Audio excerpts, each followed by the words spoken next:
زندگی میں ایک بھی کسی نے نماز نہیں پڑھی، میں فرض کا انکار نہیں کرتا، مسلمان ہے، گمراہ بھی اس کو نہیں کہا جائے گا چاہے ایک بھی نماز نہیں پڑھی، لیکن کسی صحابی کے بارے میں برا عقیدہ رکھتا ہے یا کسی اہل بیت کے کسی فرد کے بارے میں برا اعتقاد رکھتا ہے تو یہ گمراہ ہے، چاہے وہ تہجد بھی پڑھتا ہے، اشراق و چاشت بھی پڑھتا ہے، ساری نمازیں پڑھتا ہے، پیشانی پر داغ بھی سجدے گا اور پیری مریدی بھی، اور بھلے کوئی بھی اس کو نسبت حاصل ہو اور نیک پرہیزگار مانا جاتا ہو، لیکن اس وجہ سے یہ اس بے نمازی سے یہ بدترین شخص ہے کہ جو ان حضرات میں سے کسی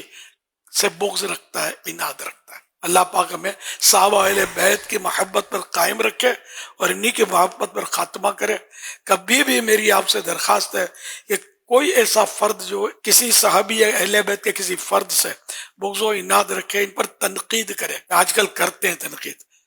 خاص کر سیدنا امیر معاویہ رضی اللہ عنہ کے بارے میں بڑا ہائی لائٹ ہوئے ہیں۔ اس طرح کے لوگ، داڑھی بھی ہوگی، بڑا تقریریں بھی جھاڑتے ہوں گے اور مطلب سب کچھ کرتے ہیں، لیکن سیدنا امیر معاویہ رضی اللہ عنہ کے بارے میں یہ بک بک کرتے ہیں۔ تو ایسوں کی گلی سے بھی نہیں گزرنا، ان کی آواز کان میں پڑے تو کان بند کر لینا، کہ خدا نہ کرے صحابہ اہل بیت کی محبت کی شمع جو روشن ہے ہمارے دل میں وہ کہیں مدھم نہ پڑ جائے، یا خدا نہ خواستہ کہیں یہ بجھ نہ جائے۔ خطرہ، بہت خطرہ۔ تو یہ بالکل 440 واٹ یہ مثال ہے، یہ تو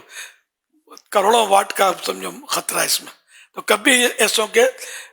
قریب بھی نہیں جانا، بھلے وہ اہل سنت ہی کہلا رہے ہوتے، ان کے قریب نہیں جانا۔ اہل سنت وہ جو میرے آقا امام اہل سنت اعلی حضرت امام احمد رضا خان رحمۃ اللہ علیہ،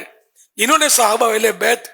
کی محبت کے ہم کو جام پلائے ہیں، اور ان کی کسوٹی پر جو پورا اترے نا واقعی اور پکا سنی وہ ہے۔ ورنہ آپ مہربانی کر کے کسی کی آستانے کی چمک دمک، کسی کی تقریر کی مطلب رمق اور تم تراق اور خطابت کے فن جوہر دیکھ کر پھسل مت پڑنا، ہاں خدا نہ خواستہ۔ میں آپ کی بھلائی کے لیے کہتا ہوں، دعوت اسلام تو بہت بات میں بنی، الحمدللہ صحابہ کرام علیہ رضوان کے تعلق سے اور اہل بیت کے تعلق سے میں مطلب جذباتی حد تک میری وابستگی